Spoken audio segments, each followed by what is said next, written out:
going to get started by talking about classical China today. So I'm going to get this up here. I'm hoping everybody can see this. This is the first time I have done a Loom video, so I want to make sure that everybody's good here. All right, so we're starting to talk about China before the year 1200, which is where the real curriculum for AP World History starts. But we need to cover pre-1200 China. So we're going to talk today about the Qin and the Han dynasties, and these are commonly referred to as classical China.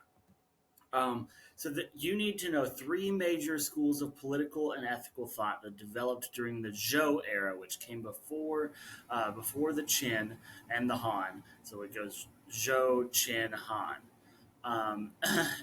As far as the Chinese dynasties go, so these all developed during the Zhou era. So by the time that the Qin comes around, you have these three major schools of political thought that have fully developed, and those are called legalism, Daoism, and Confucianism.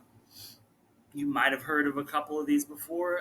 The least known of these is legalism, but we're going to go into each one as we talk about Qin and Han China during the classical period of the Chinese dynasties. Okay, so the first one, legalism. Legalism is an authoritarian political philosophy that emphasizes obedience to the state in order to maintain law and order. So you have to obey the state in order to maintain law and order. It doesn't matter what the state does. And by the way, state here means government.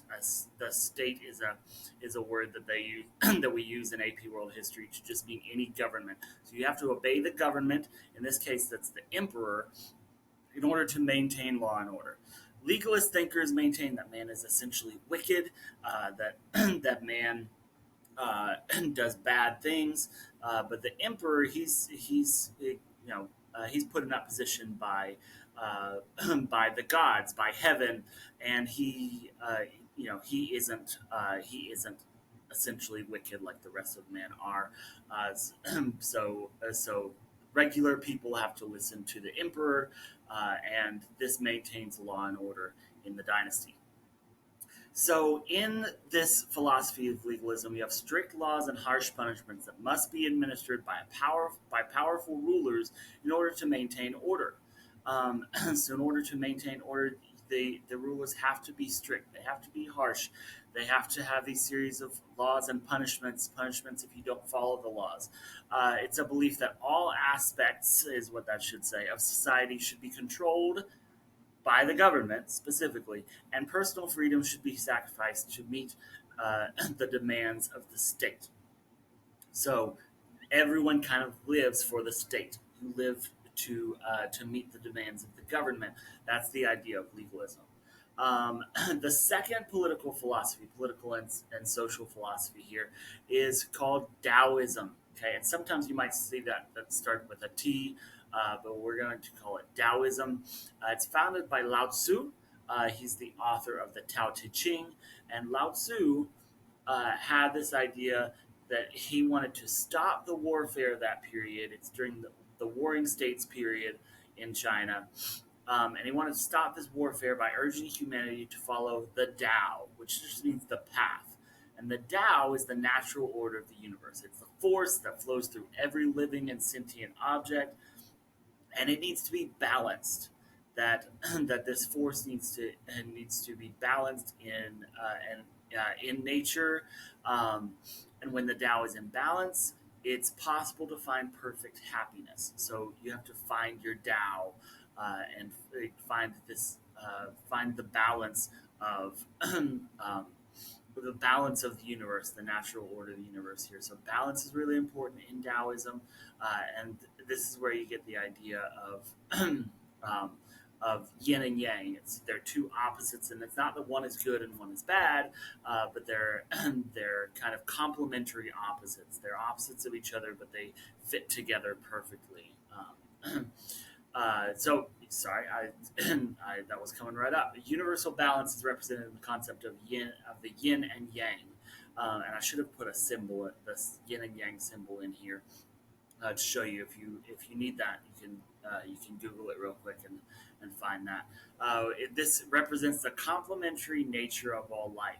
The male yin represents the sun, action, and power. The female or yang represents the moon, passiveness, and gentleness. So it's not that one of these is good and one is bad. It's they're opposites of each other. Sometimes you need the sun. Sometimes you need the moon. Sometimes you need to be active. Sometimes you need to be passive. Sometimes you need to be powerful. Sometimes you need to be gentle. That there's this balance and not going too far one way or the other is what is the nature of Taoism. So Taoism is a way of living more than it's a way of living more than an actual theology. So it's not so much about gods and um, what happens when you die and that sort of thing. It's more about how you're supposed to live your life. It emphasizes harmony with nature. It asks each person to focus on the world around them in order to understand the inner harmonies of the universe. Um, so you need to be kind of harmonized with nature and find your balance in nature. Confucianism is the last, the third, the third philosophy that we need to talk about before we get into classical China. Confucius was a philosopher and a teacher. He lived from 551 BCE, or that's also known as BC or before Christ. The new the new way of saying that to remove the religious references before the Common Era. So he lived from 551 BCE to 479 BCE. Remember, BCE goes down, so if you're born in one year, you're going to be is you're going the year you die is actually going to be lower. Sorry about that. So his family name was Kung. He was called Master Kung or Kung Fu-tzu, which Fu-tzu, Confucius, kind of gets transliterated differently right there. Okay. He believed that human nature was basically good, but goodness needed to be cultivated through education. So this is different than legalism that believes that man is essentially wicked. Um, it's different than Taoism about how you need to be in balance with nature. It's that humans are basically good, but you need to cultivate that goodness through education. So education is super important in Confucianism. Education was done through moral example. This was outlined in his book, The Analects, that you live your life as a moral example, and you have moral examples in your life through your through your education. You find these moral examples. Um, and the Analects is the book that he wrote to kind of outline this philosophy.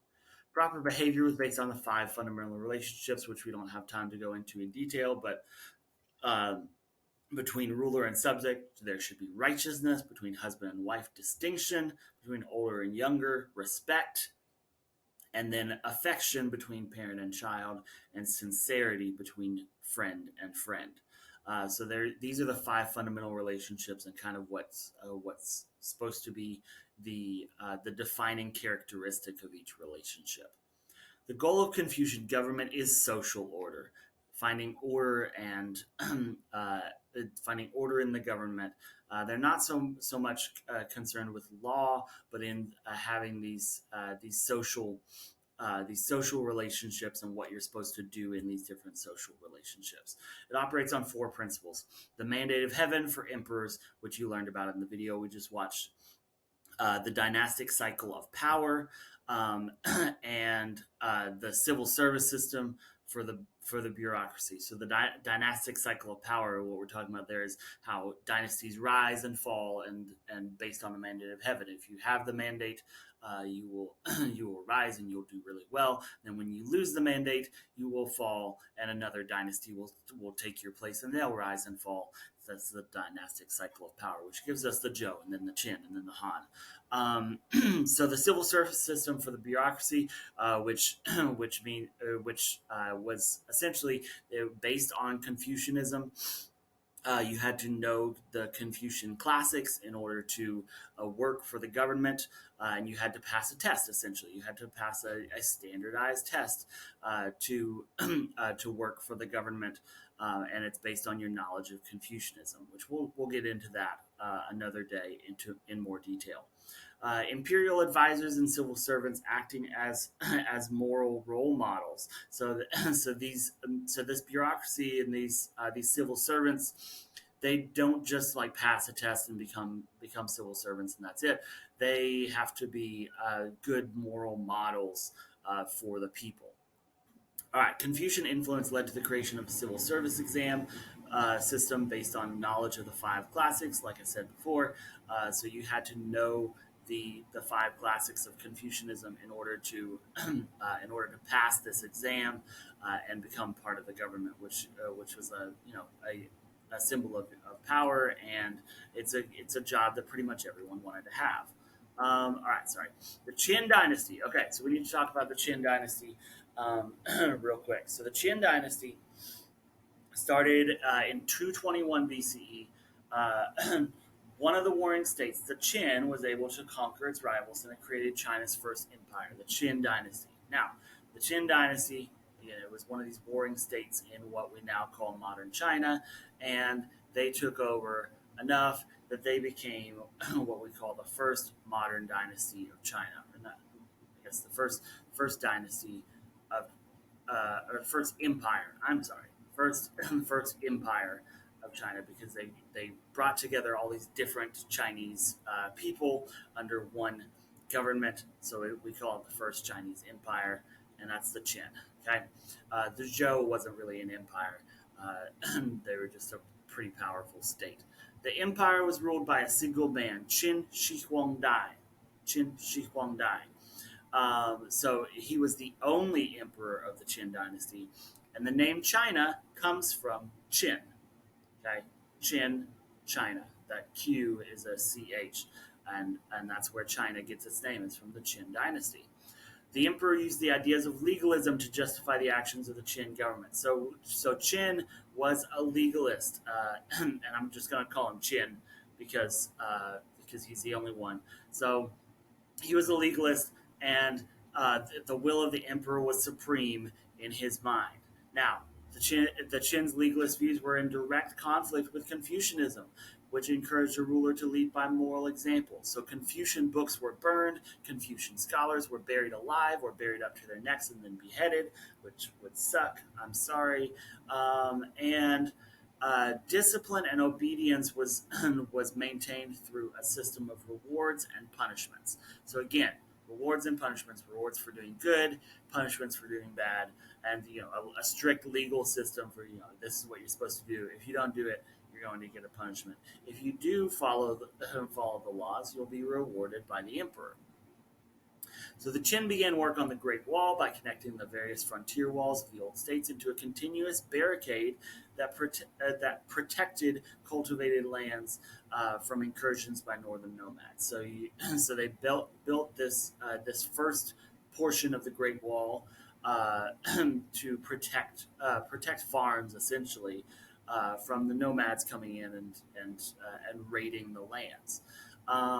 So the Great Wall started in the Qin Dynasty. About 500,000 workers labored for 12 years to build the Great Wall.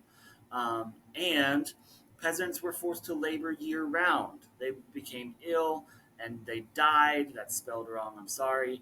And they died from from extreme conditions.